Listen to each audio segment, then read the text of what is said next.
বিকেলের নাস্তা বা টিফিনের জন্য এর থেকে সহজ কোনো নাস্তা হতে পারে না। আজকে এরকমই একটা সমোসা রেসিপি শেয়ার করছি, যেটা একটু ভিন্ন তবে খেতে অনেক বেশি মজার। তো এর জন্য প্রথমে আমরা ময়দার খামিরটা রেডি করে নিব। এজন্য একটা বাটিতে 1 কাপ নিয়েছি ময়দা, সাথে দিচ্ছি পরিমাণ মতো লবণ আর 3 টেবিল চামচের মতো রান্নার তেল। এখন তেলটাকে ময়দার সাথে খুব ভালো করে মেখে নিতে হবে। তো আমি এখানে তেলটাকে ময়দার সাথে খুব ভালো করে মেখে নিয়েছি, যার কারণে ময়দাটা এরকম একটা দলা করলে সহজে ভেঙে যাচ্ছে না। এরপর এখানে নর্মাল তাপমাত্রার পানি অল্প অল্প করে দিয়ে একটা সফট গোলা তৈরি করে নিব।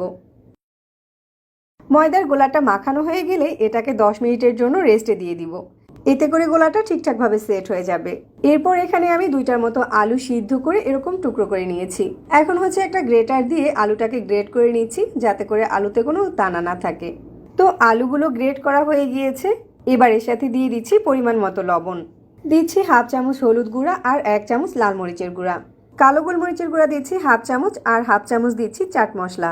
চাট মশলা না থাকলে এটা বাদও দিতে পারেন। 1/2 চামচ দিয়ে দিচ্ছি ভাজা জিরার গুঁড়া। 1 চামচ দিচ্ছি কাঁচামরিচ কুচি।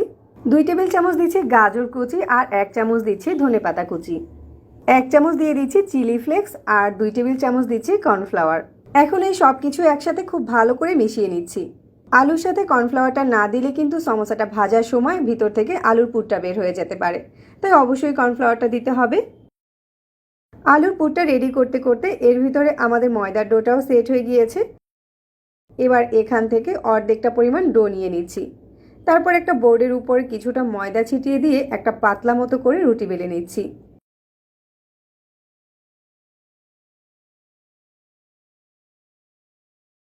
আমি রুটিটাকে এরকম পাতলা করেছি, বাকি ময়দার ডোটা দিয়েও আর একটা পাতলা রুটি বেলে নিব।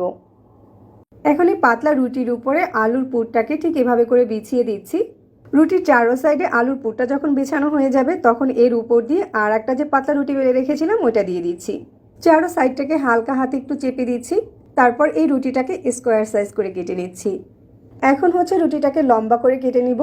তারপর এদিক থেকেও কেটে নিব, তবে এবার কাটার সময় যাতে করে নিচে রুটিটা কেটে না যায় সেটা খেয়াল রাখতে হবে। এবার 2টা স্লাইসকে এভাবে করে ধরে ভাঁজ করে নিচ্ছি। আর 2টা স্লাইসকে একসাথে হালকা হাতে এভাবে করে একটু মুড়িয়ে দিচ্ছি। একটু খেয়াল করলেই বুঝতে পারবেন আমি সমোসাটা কিভাবে বানাচ্ছি। আর এভাবে করেই বাকি সমোসাগুলোকেও বানিয়ে নিব। সমোসাগুলো ভাজার জন্য মিডিয়াম আঁচে তেল গরম করে নিয়েছি। আর তেলটা হালকা কুসুম গরম থাকা অবস্থাতেই সমোসাগুলোকে তেলের ভিতরে দিয়ে দিতে হবে।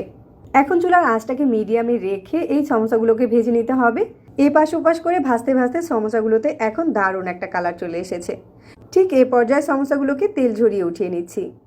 বিকেলের নাস্তা বা টিফিনের জন্য এর থেকে সহজ আর মজার কোনো রেসিপি হতে পারে না। সমোসাগুলোর উপরটা অনেক বেশি মুচমুচে হয়েছে আর দেখতেও অনেক সুন্দর হয়েছে। বিকেলের নাস্তাতে বা টিফিনে মাঝে মাঝে ঝটপট এরকম একটা আলুর সমোসা বানাতেই পারেন। যাদের কাছে এরকম সহজ রেসিপিগুলো ভালো লাগে তারা চাইলে আমাদের পেজ ফলো করতে পারেন আর চ্যানেল সাবস্ক্রাইব করতে পারেন। এতক্ষণ সাথে থাকার জন্য ধন্যবাদ জানিয়ে বিদায় নিচ্ছি। আল্লাহ হাফেজ।